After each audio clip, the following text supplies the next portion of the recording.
Hello friends, welcome to more creative. दोस्तों, आज 3 दिसंबर दिन बुधवार है। वही हिंदी महीना अगन और शुक्ल पक्ष की त्रयोदशी है। तो चलिए शुरू करते हैं आज की बड़ी खबरें।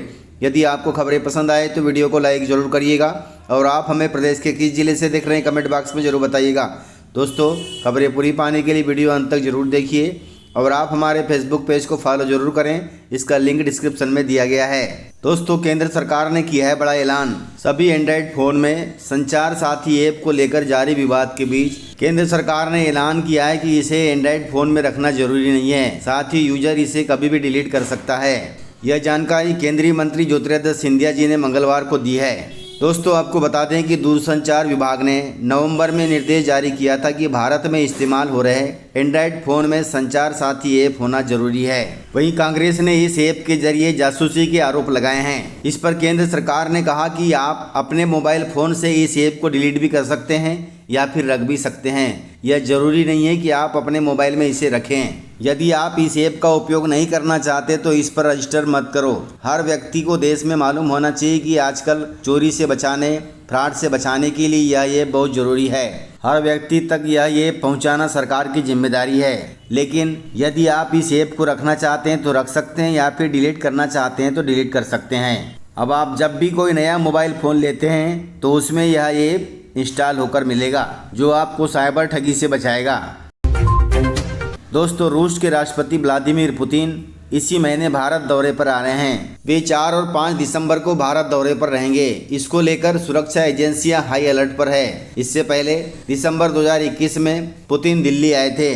उनके दौरे को लेकर सेंट्रल फोर्सेस और दिल्ली पुलिस की 5 लेयर सिक्योरिटी मुस्तैद रहेगी। सूत्रों के अनुसार व्लादिमीर पुतिन का दौरा बेहद ही सीक्रेट माना जा रहा है। उनकी सुरक्षा में NSG commando, SPG commando, Delhi police, IBP commando, सभी सुरक्षा एजेंसियां मुस्तैद रहेंगी।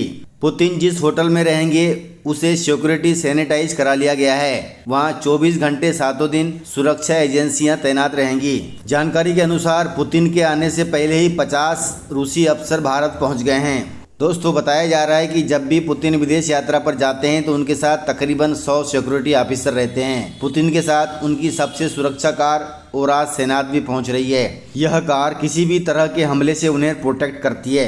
कुल मिलाकर दिल्ली अब छावनी में तब्दील हो गई होगी।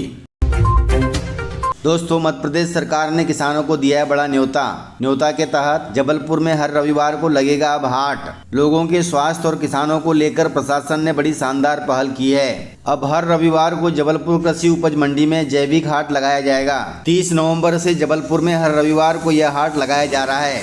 कुल मिलाकर जैविक और प्राकृतिक खेती करने वाले किसानों को अपना उत्पाद सीधे ग्राहकों को बेचने के लिए एक प्लेटफार्म देने की कोशिश की जा रही है। वहीं जानकारी के अनुसार आपको बता दें कि जबलपुर में लगभग 1500 हेक्टेयर जमीन पर प्राकृतिक और जैविक खेती हो रही है। लेकिन किसानों की एक बड़ी समस्या है कि उन्हें अपने उत्पाद बेचने के लिए कोई प्लेटफार्म या कोई बाजार उपलब्ध नहीं है। इसलिए प्रशासन द्वारा कोशिश की जा रही है, जो कि बहुत अच्छी बात है।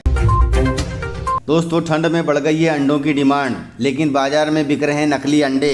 ठंड का समय शुरू हो गया है, ऐसे में गर्म चीजों की खानपान की बिक्री बढ़ जाती है। वहीं डॉक्टर भी अंडे खाने की सलाह देते हैं, लेकिन आप जानते हैं कि आपको असली अंडा बताकर नकली अंडे भी दिए जा रहे हैं। अभी हाल ही में कुछ ऐसे मामले सामने आए हैं जहां पर चाय पत्ती में रखकर नकली अंडों को देसी अंडा बनाकर बेचा जा रहा है। देसी अंडे की कीमत अधिक होती है, इसलिए लोग इस तरह से काम करके ज़्यादा पैसा कमाना चाहते हैं। वहीं एक्सपर्ट्स बताते हैं कि देसी अंडा अंदर से एकदम डार्क कलर का होता है और नकली अंडा सफ़ेद कलर का होता है। नकली अंडा बड़ा होता है और चाय पत्ती या कलर लगाकर कोई भी अंडा असली बताकर बेच सकता है।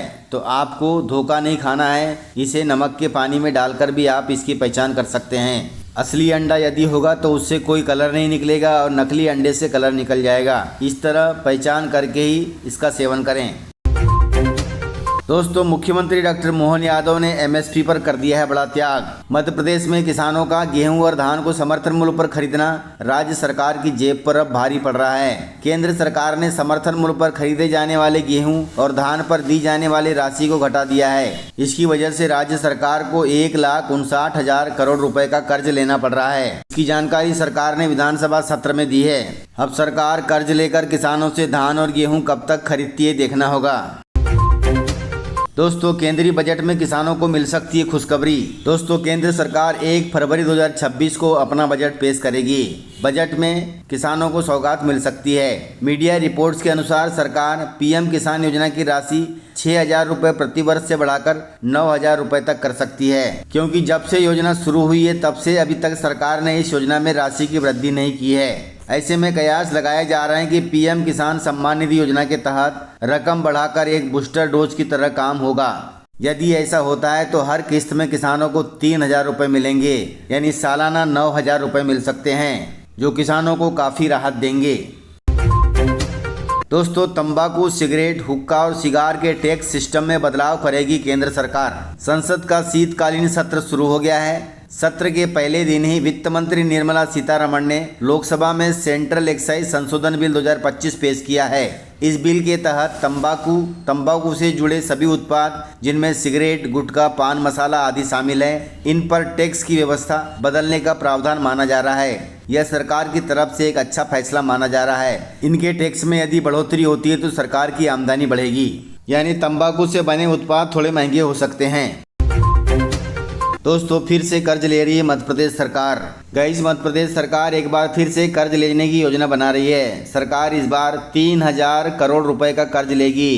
इस कर्ज को भारतीय रिजर्व बैंक के माध्यम से लिया जाएगा। इस प्रकार इस वित्तीय वर्ष में सरकार पर 50,000 करोड़ रुपए तक का कर्ज पहुंच जाएगा। यह कर्ज 3 हिस्सों में लिया जाएगा, जिनकी समय सीमा 8 साल, 13 साल और 23 साल की होगी। हालांकि सरकार विधानसभा के शीतकालीन सत्र के दौरान अपना दूसरा अनुपूरक बजट भी पेश करेगी। इसी के साथ वह 3,000 करोड़ रुपए का कर्ज भी ले रही है। यह कर्ज पिछले कर्जों की तरह ही विकास कार्यों तथा योजनाओं के लिए लिया जा रहा है। इससे पहले राज्य सरकार ने 12 नवंबर को 4,000 करोड़ रुपए का कर्ज लिया था।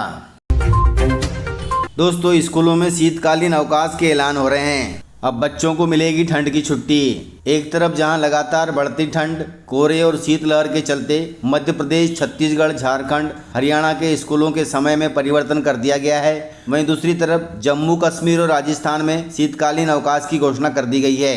आने वाले दिनों में दिल्ली, उत्तर प्रदेश, मध्य प्रदेश, छत्तीसगढ़, हरियाणा और हिमाचल प्रदेश समेत दूसरे राज्यों में विंटर वेकेशन का ऐलान होने की संभावना है। वहीं राजस्थान में शीतकालीन अवकाश 25 दिसंबर 2025 से 5 जनवरी 2026 तक रहेगा। यह अवकाश सभी सरकारी तथा निजी स्कूलों पर लागू होगा। वहीं दिल्ली, पंजाब, हरियाणा, उत्तर प्रदेश और मध्य प्रदेश में भी जल्द ही शीतकालीन अवकाश की घोषणा होने की संभावना है। आमतौर पर इन राज्यों में स्कूलों की छुट्टियां दिसंबर के आखिरी हफ्ते या जनवरी की शुरुआत में लागू होती हैं। अर्थात अब स्कूली बच्चों को ठंड की छुट्टी मिलने का समय आ गया है। दोस्तों इस प्रकार से खबरें थी। यदि आपको खबरें पसंद आई हो तो वीडियो को लाइक, शेयर एंड सब्सक्राइब जरूर करें। तो मिलते हैं सर अगले वीडियो में, तब तक के लिए जय हिंद, जय भारत, जय मध्य प्रदेश।